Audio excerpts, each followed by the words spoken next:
سلام و درود، امیدوارم که حالتون خوب باشه. توی این جلسه قراره با هم دیگه ابزار استمپ رو یاد بگیریم. اگر توی فتوشاپ با ابزار استمپ کار کردین کمابیش باید آشنا باشید که اینجا هم چه کار رو انجام میده.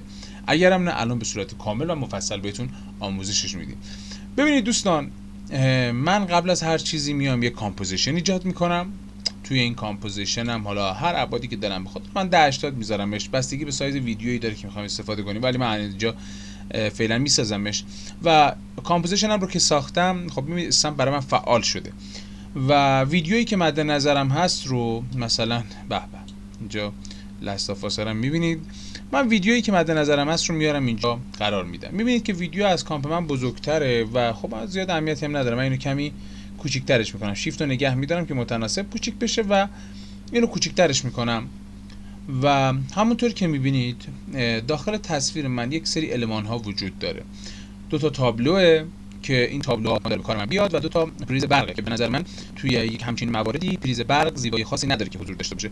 پس مثلا ما میخوایم پریز برق رو حذفش کنیم. البته قبلش من یک توضیح بهتون بدم که اصولا این کارو بهتر با استمپ انجام ندید و کار پیشرفته‌تری هست که میتونیم انجام بدیم، ولی خب برای اینکه استمپ رو یاد بگیریم ما مجبوریم توضیح رو بدیم که چه کاربردی داره. بسیار عالی. من میام چیکار میکنم؟ میام ابزار استمپ رو برمیدارم، خب، و میرم جلو. میبینم چرا ابزار استمپ برای من فعال نمیشه. دلیلش چیه؟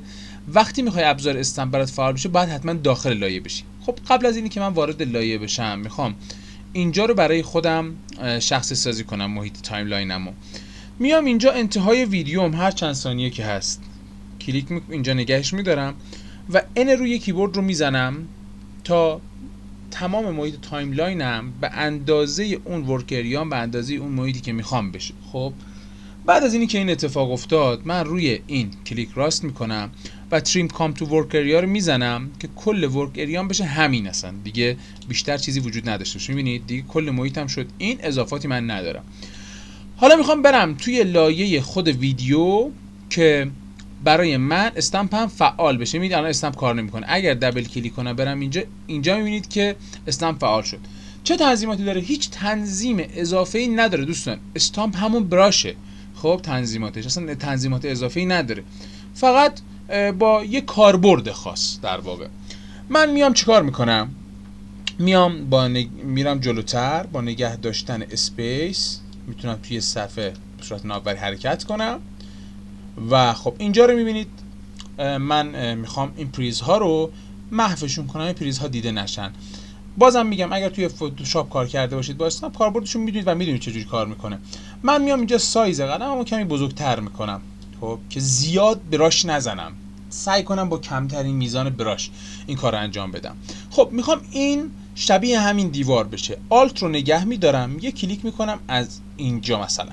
خب نزدیکترین جایی که میخوام رنگ شبیه اون بشه من یه کلیک اینجا میکنم، یه کلیک اینجا میکنم، یه مقدار اینجوری میکشم و میبینید که پریز به صورت کامل از بین رفت و حتی هیچ اثری ازش نمیبینید. من زوم اوت میکنم، میبینید چقدر مرتب شد همه چیز. خب الان من بیام عقب‌تر رو برم جلوتر. خب میبینید که یه جای پریز هست، یه جای پریز نیست.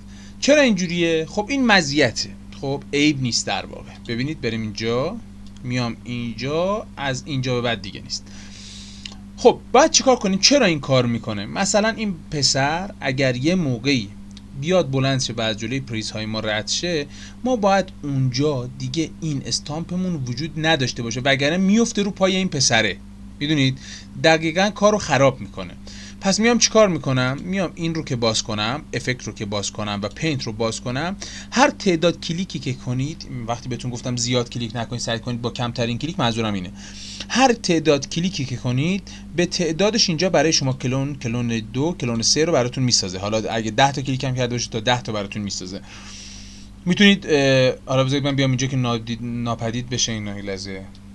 وقتی بیام اینجا هر کدوم از این کلون‌ها رو که خاموش کنم اثرشون رو میبینید که از بین میبره. میبینید به ترتیب همون کلیکاییه که ما انجام دادیم. بسیار. خب حالا اگر بخوام اینجا هم محو بشه چی؟ میام اینجا میگم آقا شما همتون خب بیایید مثلا به اندازه این بیاین عقب، خب و اینجا هم بزرگتر بشه تا آخر باشه. پس من از اینجا تا آخر هیچ پریزی وجود نداره، اونم که میبینید نور صفحه گوشی اون پسره و هیچ پریزی اینجا وجود نداره الان دیگه. و هر موقعی هم مثلا پسر بخواد بلند شه از اینجا حرکت کنه بره، خب کافیه که شما اینجا رو کات کنید، خب و مثلا بگید آقا از اینجا تا اینجا نمیخوام باشه، خب مثلا میگم آقا از اینجا تا اینجا، خب ببخشید از اینجا تا اینجا من نمیخوام چیزی باشه، اینجا رو پاک میکنم برای خودم به همین سادگی. و کافیه که اینا رو انتخاب کنیم، مثلا خب بیام از ابزار ادیت اسپلیت رو بزنیم، اینجا برای من برشش میده خب ویدیو رو. خب بعد روی این ویدیوی جدید نمیخوایم اعمال بشه، اینو میاریم عقب، دوباره از ادامه اون ویدیو که پسر رد شد دوباره اینا رو قرار میدیم. حالا این پسری که توی ویدیوی ما حرکت نمیکنه، ولی توی بخش حرفه‌ای‌تر بهتون میگیم از چه ابزارهای حرفه‌ای‌تری استفاده کنید که بتونه هم سوژه رو ترک کنه هم کارهای حرفه‌ای‌تر انجام بده. اینجا فقط هدف آموزش استامپ بود. ممنون میشم که اگر به افتر افکت علاقه‌مند هستید و میخواید موشن گرافیک، کارهای جلوه‌ای ویژه و هر چیزی رو یاد بگیرید، همین الان این ویدیو رو لایک کنید و کانال ما رو سابسکرایب کنید. خدا نگهدار.